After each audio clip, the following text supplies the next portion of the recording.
This meeting is being recorded. All right, welcome back to Principles of Macroeconomics.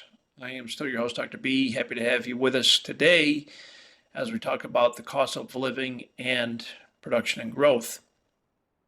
I want to quickly call your attention to where we are in the classroom because this is really, really important. This is probably the busiest single week in this course because we are at week 8, which is the midterm week. So here's what we got going on this week. You have a lot of work to do, so I am encouraging you to start very early.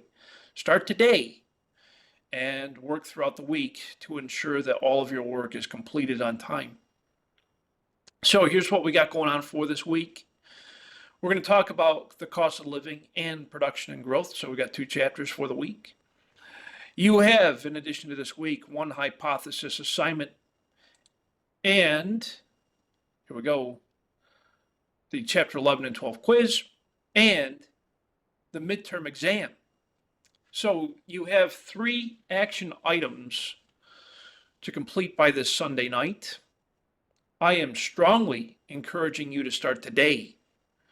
I would like you to start today because if you have past due work, you must complete all past due work and the midterm exam and the work for this week all by Sunday night. Okay, I have to report your midterm performance to the university registrar's office. What that means is I need to tell them how you're doing. And if you're not doing well, that's not going to be good for the rest of the term. All right? So please, I am begging you, if you have past due work, I need you to have that done along with the work for this week and the midterm exam all by Sunday night. So this week is the busiest single week in this course, not just because you have the hypothesis, chapters 11 and 12 quiz, and the midterm exam, but also because in addition to those 3 things, if you have any past due work, it must be completed by this Sunday night. So please, please, please, we cannot put this off anymore. If you're behind, you are in very deep trouble. You must complete all of your past due work, the hypothesis, the chapter 11 and 12 quiz, and the midterm exam all by Sunday night. So if you're past due with your work, you are in for a very difficult week. So please, I am begging you, get your work done. Because if you do not, I cannot accept it late past this week. Okay? So, the midterm exam cannot and will not be accepted late. I'm going to say that a few more times. The midterm exam for this course cannot and will not be accepted late. I hope you heard that loud and clear. I'll say it one last time. The midterm exam for this course cannot and will not be accepted late. So, once again, you have to complete all late coursework plus the hypothesis plus the chapter 11 and 12 quiz plus the midterm exam. All must be completed by Sunday night without exception. So again, if you're late with anything, you must complete it by this Sunday night along with these 3 action items for this week. I cannot and will not accept it late past this Sunday night. We all clear on that?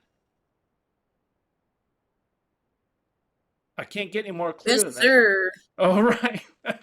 Thank you, Elsa. Okay, I just wanted to make sure. All right. I don't want, I care a lot about y'all. I do. I really do. I try my absolute best to do right by my students. I try my absolute best to take care of y'all. You know that. I just can't do it no more with this late stuff. And the university won't allow me to do it anymore either.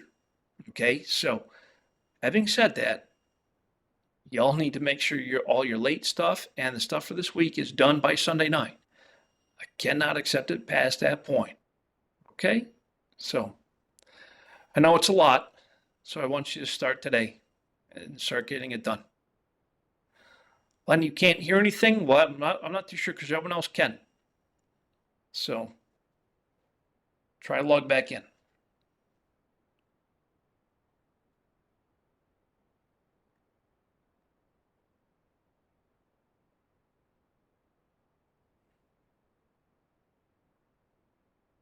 All right. So let's do this thing. Let's start by talking about measuring the cost of living. This is a very important subject. The reason why it's so important is because we are experiencing a higher cost of living than we have before. And why you might think that the cost of living is higher than it ever has been before? And that is because of what we call the Consumer Price Index. The Consumer Price Index measures the overall price of things, of goods and services. Okay, we look at the entire economy and all the goods and services offered within it. And as the Consumer Price Index rises, that means that the cost of goods and services has risen over time. Now we know why this type of thing happens. The primary reason why the price of goods and services rises every single year is because of the inflation rate. As inflation rises, there's an expectation that the price of goods and services will also rise. And we see this happen every single year. So the Consumer Price Index measures all the goods and services throughout the economy and the prices of those things. This information is computed and reported by the Bureau of Labor and Statistics. What a fun department it must be to work for them, right? So, the prices of goods and services are determined, of course, by the inflation rate, but the emphasis of the price of things is put on by the consumers. We look at goods and services as having different levels of importance. For example, housing is a very important thing. The price of housing, I put a big importance on because housing is very important. Groceries, very important thing. So therefore, the price of groceries, I put a heavy importance on. I put a higher weight of importance on housing and groceries and clothing and the cost of fuel, right? Those are the four walls. The four walls I put heavy importance on, a high weight. The cost of other things, not so much of a high weight. So when we calculate the Consumer Price Index, we put a weight on things that are most important. Think about it like an index, okay? Because that's what it is. An index means we got a lot of different things involved in the measurement, okay? So I put higher importance, higher weight on more important things. That's the first thing I do when I calculate the Consumer Price Index. The next thing I do is I look at the prices of goods and services at each point in time. So across the period of a few years, I look at the price of things, right? here's a great example. The price of, should we use eggs maybe? I think eggs is a good one. Or the price of meat, poultry, eggs, vegetables even, housing. Look at the price across the past few years and see what happened. So let's use the price of eggs, for example. Back in 2019, you could get a dozen eggs for less than $1. Okay, back in 2019. Probably about 89 cents for a dozen eggs back in 2019. In 2020, and we all know what happened there, during that crisis, the price of eggs rose from 89 cents a dozen to $1.20 a dozen. Okay, so that's a big jump. 2021, supply chain issues were deeply impacted. Price rose again from $1.20 in 2020 to about $2 a dozen eggs in 2021. 2022 rolls around, price of eggs jumps again to $2.50 due to inflation. 2023 rolls around, again, heavy inflation, the price is rolling around, $3.50 roughly. And I think it leveled out around $4 for a dozen eggs. And now I think it's down to about, back down to about $3.50. Okay. But so what I've done here is I'm looking at the price of eggs and I'm measuring it across time. So step 2 in measuring the consumer price index is looking at price of something across time. And the third step is to compute the cost. So looking at the cost of goods that are similar, I isolate the effects of changed prices to compute the cost of goods in a basket. Okay, so think about like the grocery basket. Okay, you go to a grocery store, in your cart or in your basket, you got a whole bunch of different items. That's kind of what we mean by the basket.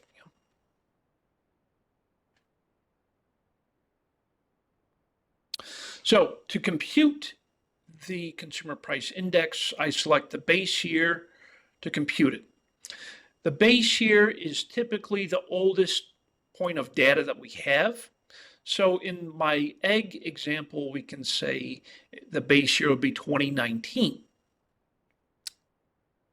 So 2019 would be my base year, which is what we call my benchmark.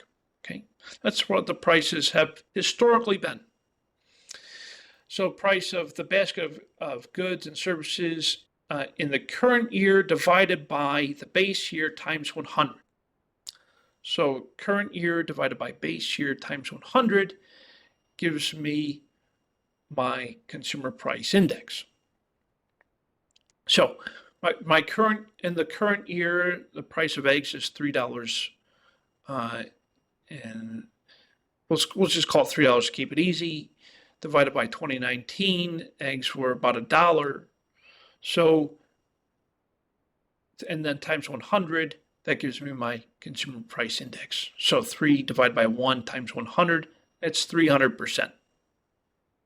Okay. And then step 5 is to compute the inflation rate. I believe we computed this inflation rate last week, but just to remind you of the calculation, we take the consumer price index in year 2 minus year 1 divided by year 1 times 100 to get the inflation rate. Similar to what we learned last year, right? This time we're introducing the consumer price index. So consumer price index taken above from step 4. So year 2, we would say it was $2 per dozen minus year 1, which was $1, divided by year 1 times 100. In that case, it would be 100%. We can introduce a similar example that we used last week with a comparison of two different items, hot dogs and hamburgers, in your basket. So we got 3 years worth of data for both hot dogs and hamburgers here. 4 hot dogs, 2 hamburgers are in the basket, we'll say. So we take the price times the quantity plus the price times the quantity to equal the cost per basket. So, dollar times the 4 in the basket, price times quantity, $2 times 2 hamburgers, price times quantity. We do that for each year, you see. So in 2019, my basket is $8. 2020, it was 14. 2021, it was 20. You see where we're going with this. It gets much higher by the time we get to 2024. But so we've gone through the 3 steps. First step, what's in the basket? Second step, well, look at the prices for each year for each good. The third step, compute the price of the basket. Price times quantity plus price times quantity equals the cost of the basket. We do that for each year. Step 4, choose the base year. In this case, in most cases, the base year is the oldest point of data that we have. So in this case, 2019 is going to be our base year. And compute the CPI for each year. Remember, consumer price index, we're going to be taking the cost of the basket divided by the base year. So cost of the basket in 19 was 8 divided by base year, which is still 8, times 100 is 100%. In 2020, the cost of the basket was 14 divided by the base year of 8 times 100 gives us 175% increase. And the 2021 cost of the basket was $20 divided by the base year of 8 times 100 gives us 250% increase in the cost of the basket over those 3 years. Step 5 is to compute the consumer price, use the consumer price index to compute the inflation rate from the previous year. What we do in this case is we take the consumer price index of the year 2 minus the consumer price index of year 1. Year 2 was 175, year 1 was 100. So 175 minus 100 gives us 75, divided by 100 from year 1. So year 2 minus year 1 divided by year 1 times 100 gives me 75%.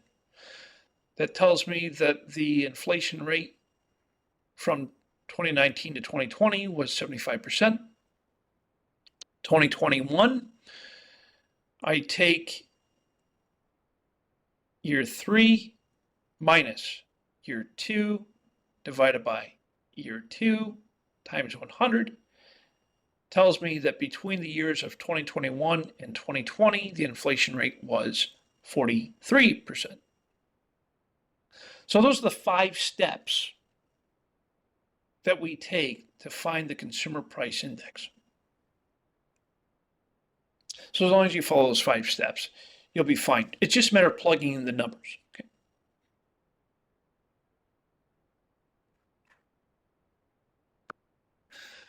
So as we discussed, one of the biggest factors of the price increases over year to year, of course, is a direct result of the inflation rate. As you know, the inflation rate is a percent change in the price index from the preceding period. Where are we now? So here in 2024, the current inflation rate is looking good, actually. It's down to about I think 3% last I checked. So 2024 it's about 3% over 2023, which is good. They wanted the federal government is trying to get it down to about 2%, which is their target. So they're close. They're very close. 2023 compared to 2022, the inflation rate, I believe, was about 5%. 2022 to 2021, the inflation rate was about 9%. So those are the real numbers, right? So we can see that inflation rate, of course, is a major cause of the price increases over year to year. Now, however, it's important to note the difference between the core consumer price index and the producer price index. The core consumer price index is a measure of overall cost of the consumer goods and services, except for food and energy. Here's why. The reason why we don't take food and energy into consideration when measuring the core consumer price index is because of the fluctuation in pricing of food and energy. We know that the price of per barrel of oil goes up and down significantly throughout a year. Like, for example, if you look at 2024 data for the price of a barrel of oil, as you probably know, it changes every day. In fact, it changes every minute. But if you look at where we are right now, a barrel of oil is running about $70 a barrel, which is pretty good. We started the year at over $100 a barrel. So it's very volatile in terms of the price changes. So that's why we don't really look too close at energy. And the reason why we don't look too close at food is because of a similar reason. Food has a tendency to fluctuate depending on the size of the crop and the supply, etc.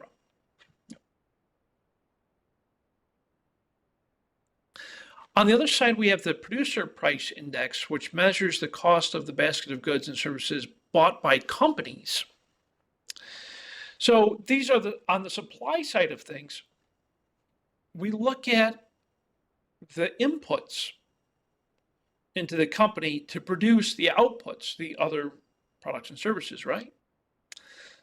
So to find that data, we look at what's called the producer price index.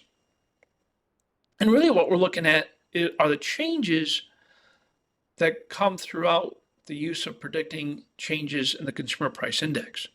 So there's a relationship there. There's a correlation between the consumer price index and the producer price index.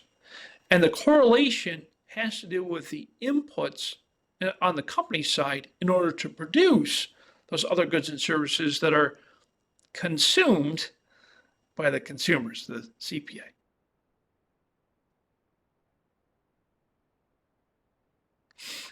So here we have a very typical goods and services basket from your average household.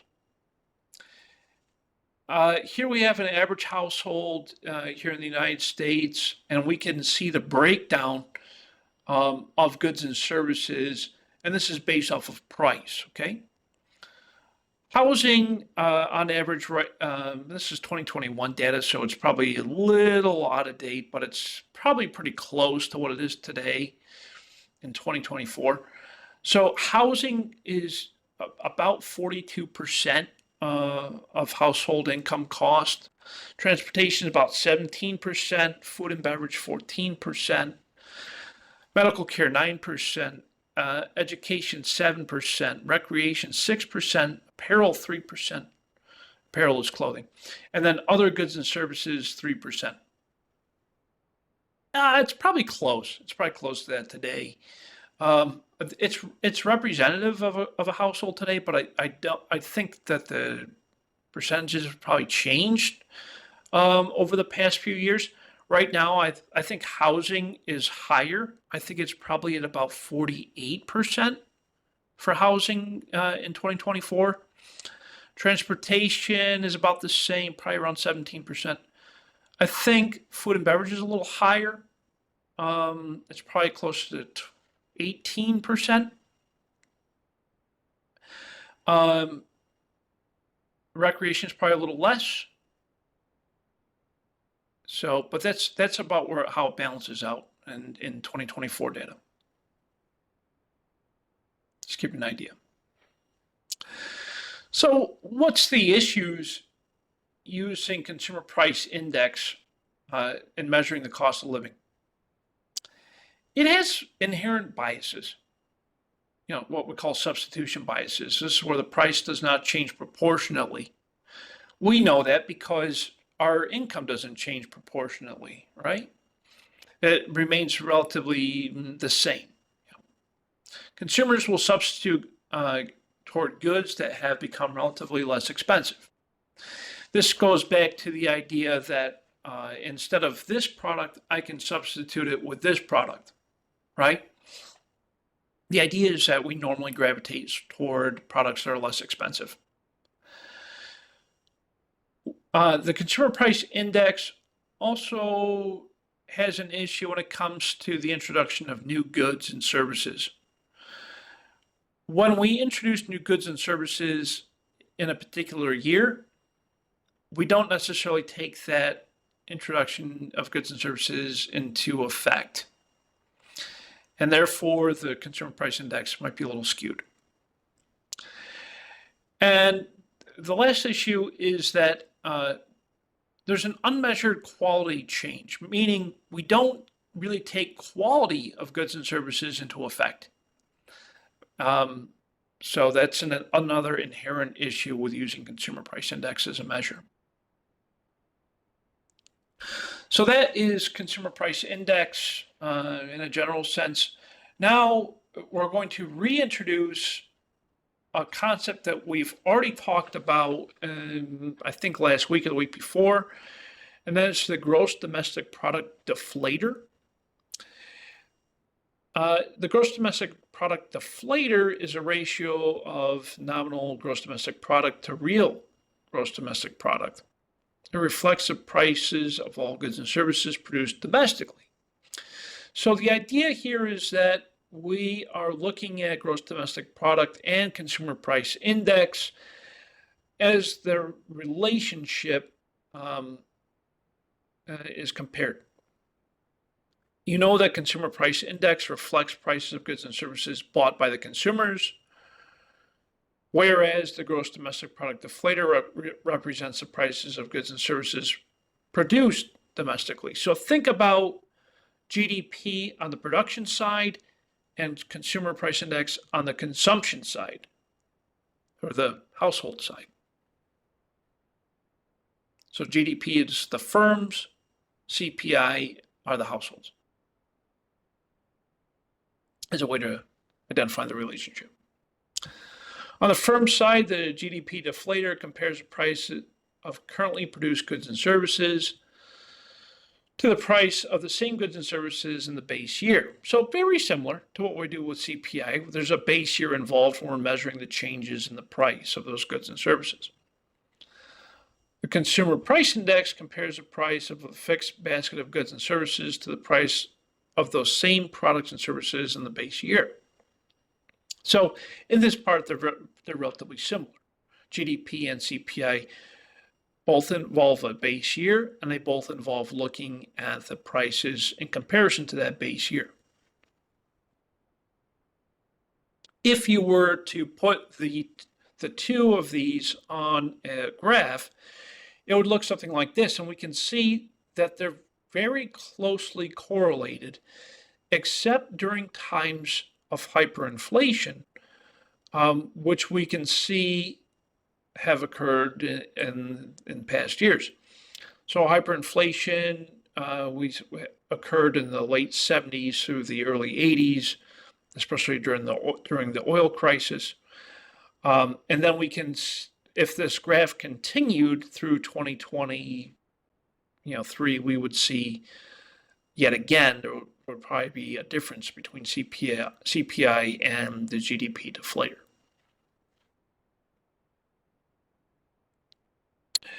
So, we look at how these variables like consumer price index and the GDP deflator affect the way that spending occurs today. So basically, does it have an effect on the value of the dollar? And the answer is yes, it does. So how do we look at the value of the dollar? We look at the amount of today's dollars, whereas it's equal to the amount of year T dollars, meaning a future date, times the price level today divided by the price level in a prior year. So if I look at how much the basket cost last year in comparison to this year, that would tell me what the value is in today's dollars. It's kind of like if any of you have grandparents or had grandparents that would talk, or even your parents maybe, that would talk about how much things cost back in the day, right? Back in my day, you can get a gumball for a nickel, right? It's like, yeah, a gumball's like $1 today, right? So the price is substantially different. And so when you hear somebody say, back in my day, the cost of a house was like 50 grand.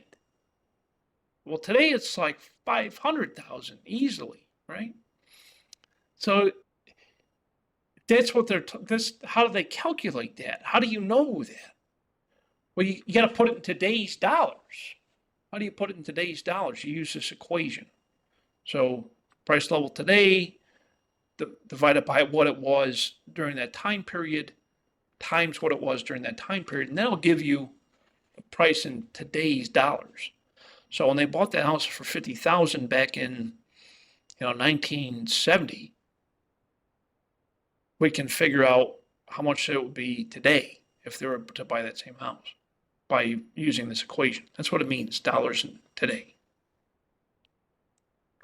So the price index, such as the consumer price index, helps us to measure the price levels and determine the size of inflation for correction, by comparing what it was in 1970 to today. That's what that means. Now, of course, regionally, prices are going to be different. Here in DC, prices are high in comparison to other places around the country. Why? DC is an expensive town. We got a lot of stuff going on here, right? We got a lot of stuff to pay for, right? So it's expensive to live here just because the cost of living in the area is high. That also means that if you work in the district, you typically make more than your counterparts in other states. So cost is regional, right? It depends on where you are. It varies state to state. My case in point, of course, the cost of living in Hawaii, very high. I know that because I lived there for 8 years. Cost of living was ridiculous. When I left the islands back in 2011, a gallon of milk back then in 2011 was $8 a gallon. Okay? Cost of living was high. Why? Everything's shipped in. Everything comes in frozen. Everything's shipped in. Okay, there's nothing fresh there. All right? DC, outside of Hawaii, second highest cost of living in the United States. Why? That's because all the power is housed here in DC. We have a lot of services. We have a lot of regionality. So the cost of living here in DC, second highest in the United States. Right behind us is New York City. Okay, New York, state of New York City more specifically, cost of living very high. Okay, the rents are higher, groceries are higher, transportation is a little high. you know, but it's all relative. What I mean by that is that, well, yes, the cost of living in these places are high. That also correlates that the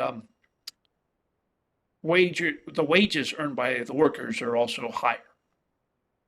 So it's relative. It's relative. So that's what kind of explains these regional differences as part of goods and services, and of course housing.